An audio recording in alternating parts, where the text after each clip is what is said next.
Good morning po mga Agri-Vibes. So dito na naman tayo sa ating main farm dito sa Sampaloc, Quezon. So yung lugar po na yun, yung taas na yun, ay medyo yun po ang ating simula ng expansion area. Mapapansin natin talagang mataas ang ating lugar na yan. So sloping na area na po ito ng ating property, and ito po yung ating gagawing expansion ng ating calamansi farm. Yan. So ito po ay nalinis siguro mga 2 weeks na, pero hindi natin siya pwedeng taniman kaagad. Hindi po yun ang gusto nating mangyari.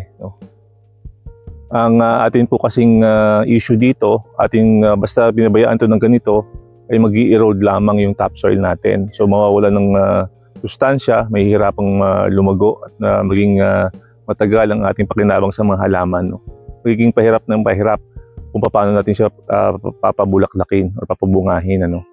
So may po tayo dyan, kung makikita nyo para po dyan sa gitna, para po may A-frame dyan. Gumawa na po kami ng A-frame, mag-ready po kami for our SALT procedure. Yan. Medyo matagal lang pong gawin yon, pero kinakailangan sa ganitong klase ng topography. Yan. So sa right side po, makikita nyo dyan yung ating mga lumang kalamansi. Linisin din po siya, ayusin din po yung iba dyan, for pruning na rin po yung iba. And sa likod naman po ng mga kawayan na yan, andyan naman po yung ating ilog na ating isa sa mga main source ng tubig natin, pang dilig, na pinapump up natin doon hanggang doon sa may clubhouse, sa may kubo natin doon sa taas. Yan. So, but in the meantime, nagpatanim na po muna tayo dito ng luya. Madali naman pong tanggalin or i-adjust yung tatamaan ng SALT procedure natin. Ang mahalaga po na una na tayo makapagtanim to take advantage doon sa ganda ng lupa. Yan. So essentially po ang atin pong isa sa mga main topic natin today ay ang pag-i-intercrop. So intercropping series tayo ngayon with calamansi. So ang ibig sabihin tamang naman po ng intercropping ay paglalagay ng multiple crops in the same area. So complementary siya so that magkaroon tayo ng additional income for the same area or piece of land. So multiple income para ma-augment or ma-supplement natin yung ating income.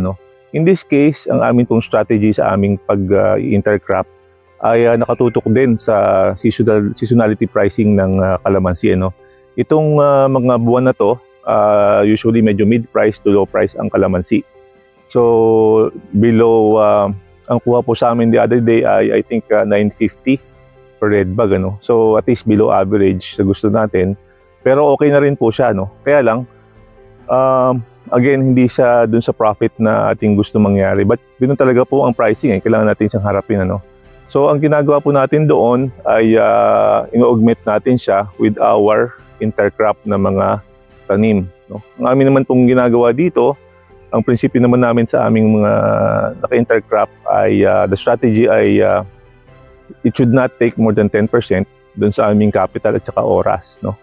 So in terms of time, baka po magtagal ng konti, lumapas kami doon dahil kulang kami sa tao, dahil pong ginagawa ng mga ibang workers dito. Pero but in terms of capital naman po, definitely nakatutok lang kami dun sa aming range na yun, 10%. Kung sumabra man ng 1 or 2% sa overall, okay lang po yun. Ang point namin doon ay hindi siya ang aming main focus, pero pang supplement po, malaki ang nadudulot niya sa aming income.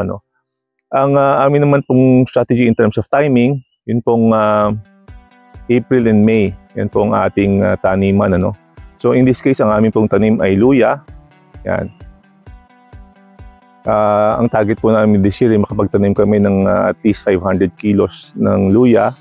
And then, ang next namin naka-intercrop dyan ay ube. So, we're planning naman to plant mga 1,000 kilos. So, ang harvest naman po nun ay next year na. So, tamang-tama, time din, around March-April, ay mababa din naman po or mid-price pa rin ng kalamansi. So, ang aanihin po naming luya that time ay will hopefully augment naman doon sa mga mababang presyo ng kalamansi sa mga period na yon. So naka-design po siya that way, Hindi po kasi sinabing okay mag-intercrop ay intercrop tayo kaagad, magkakaroon tayo ng strategy, bakit natin ginagawa, ano gusto nating mangyari. Dahil nga po doon lamang natin makikita ano ang puhunan, ano ang manpower, at ano po ang kailangan nating mga gastusin. Yan. So yun po yung aming strategy sa intercropping. Nag-segue lang po ako ng konti sa ating topic today.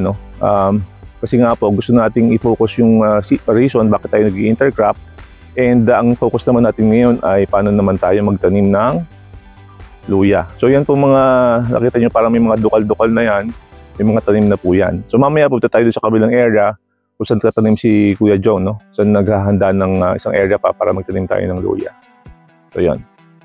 So as mentioned kanina, no? Yan po yung ito pong babang yan. Meron dyan. Yan. Ay meron po dyang natural flow ng tubig. May parang bukal po dyan going into the river. Doon sa may left side ka po ay may main river tayo dyan.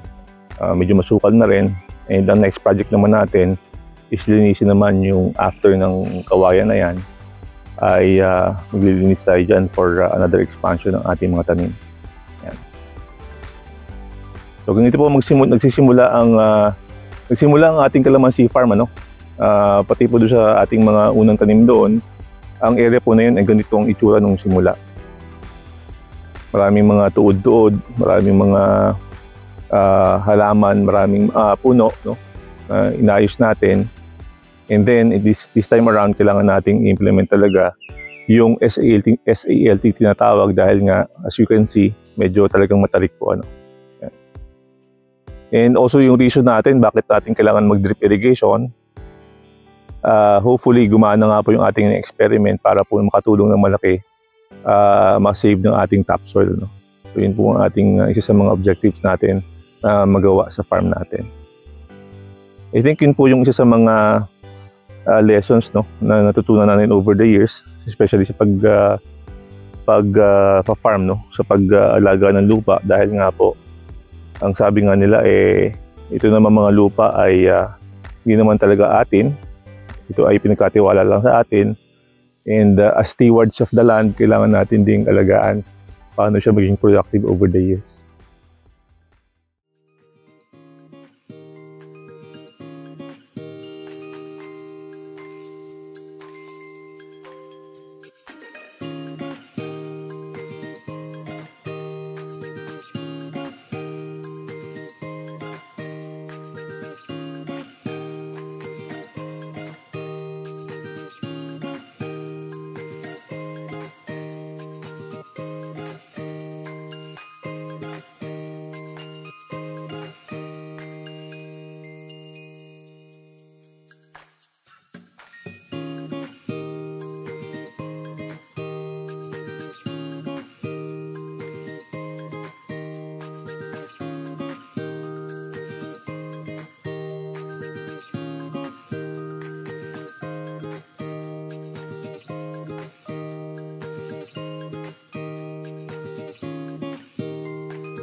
Yun.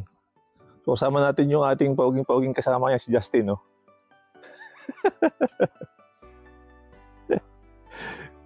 Yan. So, demo lang po tayo ng ano, no? Yung ating mga napili na pananim. Yan. So, galing po dun sa pag-air dry. Ang selection process po is una dapat magulang yung ating pipiliin, no? Ang isang palatandaan po niyan ay meron po siyang ganito. Yan po tumubo yung mga dahon niya, no? So, yung dahon na yon ay 10 months to 1 year. Mamatay po yon and ito po ang matitira, no? Yung pinaka-ugat niya or rhizome niya, and yun po ang luya natin, no? Isang palatandaan po yon. Ang isa pa po dyan ay yan, wala siyang area na tuyo or may sakit, no? So, maganda po ang ating pananim.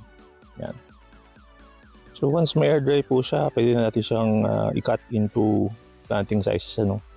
Ito ang isa sa mga samples po, no? So, siya kalaki. Yan. So, bakit po siya basa, ano? Pinulat ko lang siya dun sa ating solution, ano? For sample purposes, for demo purposes. Tayo po ay nagbababad ng ating rhizomes sa ganitong solution, ano? So, siya po ay fungicide, bactericide, and biopesticide na rin. Ano lang naman to, mga 20 to 30 minutes, okay na po yan. So, babad lang natin siya dyan sa solution na yan for tsaka po yung the rest of our pananim, no? Yung mga pananim natin, mga 20 to 30 minutes, okay na po yan. Then, air dry lang natin, and then pwede na po silang itanim.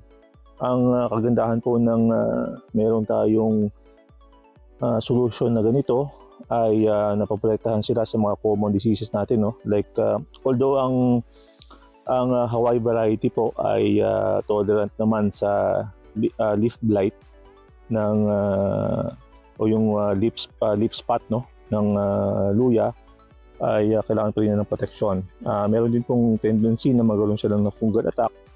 Ang reason po noon ay kasi open wound siya, no? Ilalagay natin sa isang lugar na, let's say, ginamit natin ng manure na hindi fully composted. So, may tendency talaga na magkaroon siya ng sakit, ano? Yan. So, protection na rin po na magkaroon tayo nito. Yan. And then, after na may air dry, after ng solution, air dry, and then pwede na po siyang itanim. So, mga ka-agri-vibes, yun lang naman po ang very simple steps, no? Paano ihanda ang mga luya natin para sa pagtatanim. Yan. Hindi naman siya komplikado. Kailangan lang masundan ng very simple steps, no? Again, i-remind ko lang sa ating lahat, dalawang bagay, ano? Yung paggamit natin ng ating manure, as much as possible, i-compost muna natin siya para maka-avoid tayo ng anumang possible na sakit sa ating mga luya. And then, again, protection naman para sa luya natin. Before itanim, pwede naman natin siyang ibabad sa solution, ano? Yun nga po palang solution na yung fungicide, bactericide, may ibang brand po na available naman sa market. So, tanong nyo lang po sa AgriSupply ninyo ano ang mga brand na available sa kanila. Pwede nyo pong gamitin yon. So, 20 to 30 minutes na babad lang, pwede na po siya, air dry, and then pwede na pong itanim. Basta completely dry na po siya.